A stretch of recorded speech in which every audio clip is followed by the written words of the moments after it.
যেটা আপনাকে আমি বুঝাতে চাচ্ছি প্রথমে সেটা হলো এই যে আল্লাহ তাআলা বলেছেন, ইয়া আইয়ুহাল্লাযীনা আমানু সাল্লু আলাইহি ওয়া সাল্লিমু তাসলিমা। হে পৃথিবীর বিশ্বাসীগণ, মুসলমান, তোমরা আল্লাহর নবীকে সালাম দাও আর তার উপরে দুরূদ পড়ো। আল্লাহ বলছেন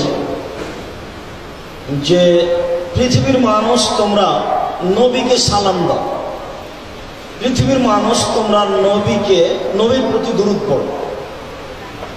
আল্লাহ যখন দুরূদ পড়তে বলছেন, এখন সাহাবীগণ যেহেতু আরবি বুঝেন, আয়াত নাযিল হওয়ার সাথে সাথে বলতে লাগলেন, আল্লাহর নবী, আপনাকে তো আমরা সালাম দিতে জানি, আপনার উপরে তো দুরূদ পড়তে জানি না, কিভাবে পড়তে হবে বলেন? আল্লাহর নবী, আপনাকে তো আমরা সালাম দিতে জানি, আপনার উপরে দুরূদ পড়তে জানি না, বলেন কিভাবে পড়তে হবে? তখন আমাদের নবী বললেন, কুলু, তোমরা বলো, আল্লাহুম্মা সাল্লি আলা মুহাম্মাদিন ওয়া আলা আলি মুহাম্মাদ কামা সাল্লাইতা আলা ইব্রাহিম ওয়া আলা আলি ইব্রাহিম ইন্নাকা হামিদুম মাজিদ। আল্লাহুম্মা বারিক আলা মুহাম্মাদিন ওয়া আলা আলি মুহাম্মাদ কামা বারাকতা আলা ইব্রাহিম ওয়া আলা আলি ইব্রাহিম ইন্নাকা হামিদুম মাজিদ। এর নাম দুরূদে ইব্রাহিম। আল্লাহ বললেন যে পৃথিবীর মানুষ তোমরা মুহাম্মদকে সালাম দাও আর তার উপরে দুরূদ পড়ো। তখন সাহাবীগণ বললেন যে আমরা তো সালাম দিতে জানি, দুরূদ তো পড়তে জানি না, বলেন আপনি কিভাবে দুরূদ পড়ব? তখন আমাদের নবী কোনটি দুরূদ শিখিয়ে দিলেন বলেন তো? দুরূদে ইব্রাহিম এক, এটা নবী বললেন, যার নাম মুহাম্মদ সাল্লাল্লাহু আলাইহি ওয়াসাল্লাম। আর আমি এই আয়াতটা পড়ার পরপরই বললাম, আল্লাহুম্মা সাল্লি আলা সাইয়্যিদিনা মাওলানা নাবিয়ানা মুহাম্মদ। আচ্ছা, আরেকজন মাওলানা সাহেব পড়লেন, বালাগাল উলা বিকামালিহি কাশাফাত দুজা বিজামালিহি হাসানাত জামিউ খিসালিহি সাল্লু আলাইহি ওয়া আলিহি। দুরূদ তিনজনই পড়লেন। বিচার তিনজনেরই হবে। পৃথিবীবাসী সাবধান থাকুক, বিচার একদিন হবেই। মানুষের তো বিচার হবে, পশু প্রাণীরও বিচার হবে।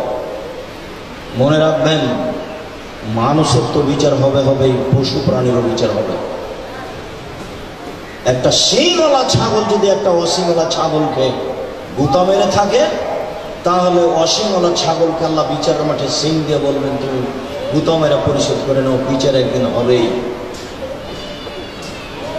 সেদিন দেখা যাবে কে সফল হয়, বিচার একদিন হবেই।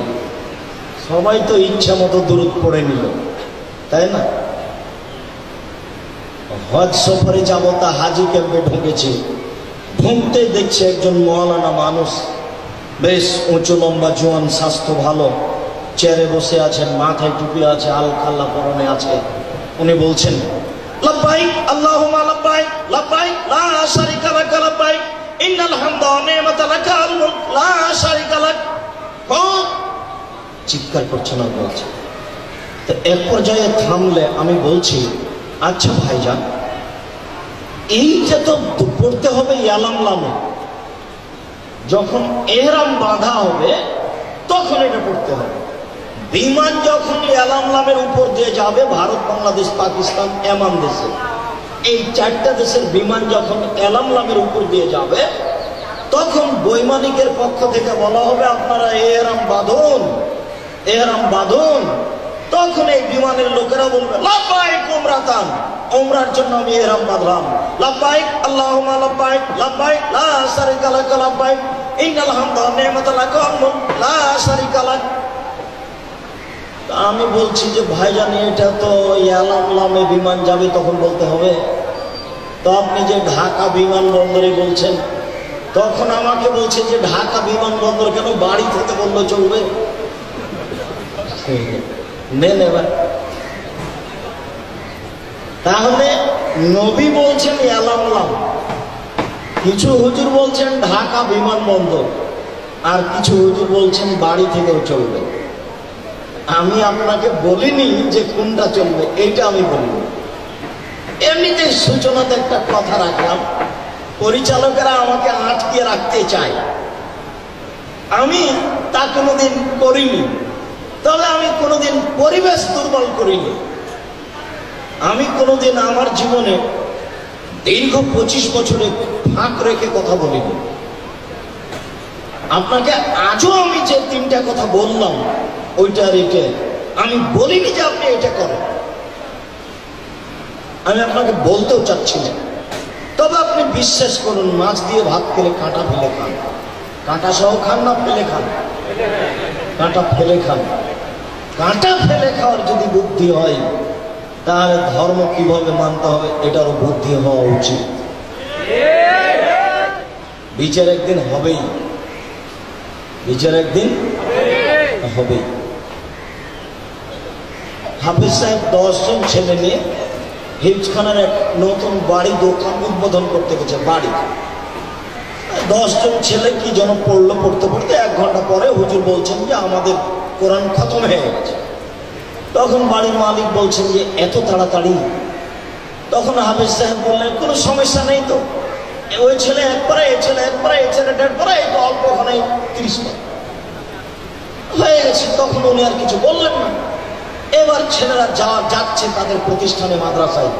তখন বলছে তুই কয় পাড়া পড়েছিস রে? আমি 1 পৃষ্ঠা। তুই কতটুকু? আমি হাফ পৃষ্ঠা। এই তুই কতটুকু? আমি পড়িনি গো, আমি এমনি ঝুঁকছিলাম। ধর্মকে পাগল পেয়েছে।